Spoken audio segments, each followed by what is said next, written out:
Hi everyone! Welcome back to my channel! It's been a long time mga kapetchay. So, ano ba? Gusto ko lang kayong update sa buhay-buhay natin. You know. So, tatry ko ulit maging active here sa YouTube mga kapetchay. Hello, hello! I miss you all! So, sa mga kapetchay natin dito sa YouTube. So, pag gusto niyo rin makita yung updated na buhay ko, follow niyo lang ako sa Facebook. Mas active ako doon. Pero, ayan, tinatry kong bumalik ulit sa YouTube. So, for this video, hindi ako magka-shop. So, gusto ko lang pakita kung kung paano ko nag-lose ng weight from 114 to 108 pounds. So, yan. So, nagka-CalDef tayo ngayon for 2 months. So, 2 months na lang. Ay, 2 months na lang. I mean, nagka-CalDef tayo, calorie deficit, for 2 months since January 1. So, mas okay sa akin to ngayon kasi hindi ako gutom, hindi ako masungit. Kasi before, kaya ko naman kapayat, pero OMAD ako. So, medyo mahirap yung kasi once a day lang kumakain. Pero yung calorie deficit, ayan, lagi akong busog, tapos mapayat pa ako. So, yan. So, ito yung ginagawa ko. Ito yung breakfast ko for 2 months na. So, gumagawa tayo ng low carb na egg sandwich. So, medyo nagawa ko na siya. So, ano lang to, mga salt, may nilagyan ko na ng paprika, pepper, garlic powder. So, yan. And, onting yung low carb na mayonnaise, nilagyan ko siya ng mga 1 teaspoon lang. Tapos, ang gagamitin natin parang mayo niya ay itong Madsun na Greek yogurt. So, yan. So, low carb lang to. So, yan. 2 eggs pala yung gagamitin natin. 2 eggs. 2 eggs. Meron tayo isa dito. Kulang kasi. So, naisipan ko lang kayong update. Sa Facebook kasi ako talaga active. Kasi, alam mo na, naging busy mom na.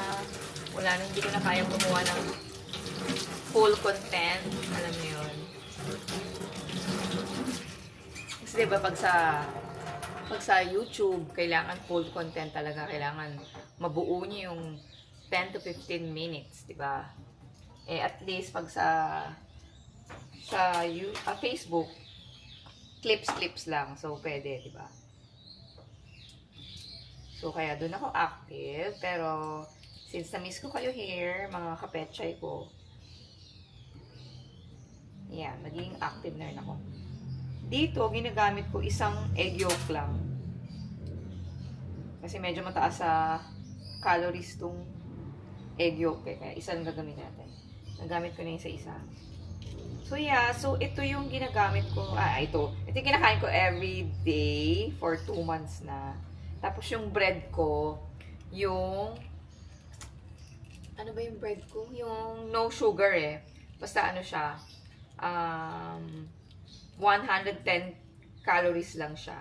Tapos, ito, parang mga 120 lang to. Sobrang baba. So, parang mga ano lang yun, 210 to 230 yung breakfast ko. Pero sobrang busog ako. So, diba, ang baba niya, diba? So, yan na siya. Ito yung egg niya, 2.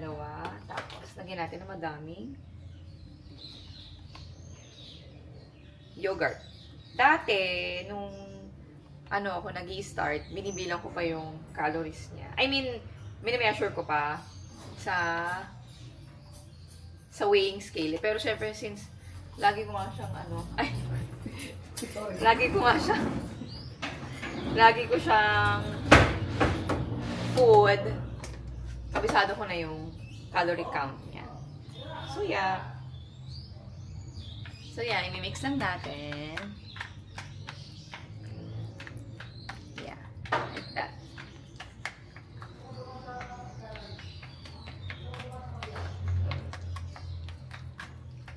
Diba?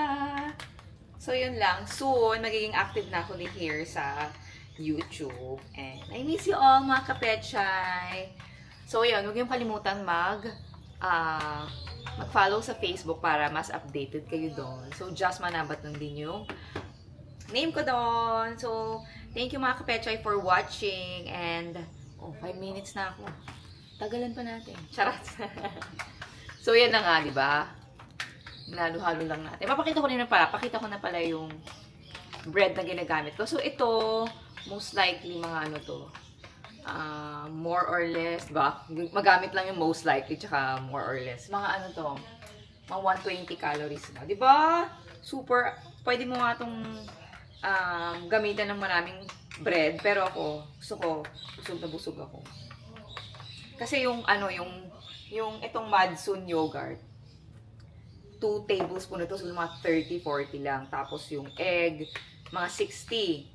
Tapos yung mga paminta, asin, wala na masyadong calories yun. Pero syempre, ingat-ingat sa salt kasi nag-retain yun sa body natin. So, ano pa ba?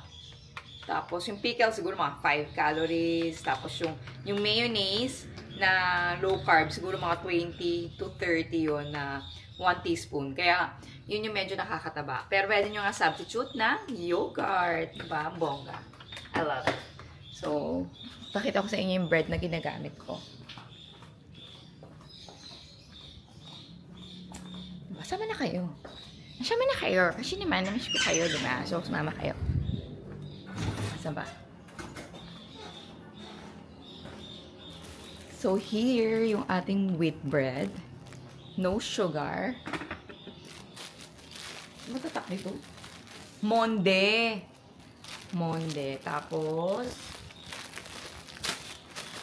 yan. 2 pieces.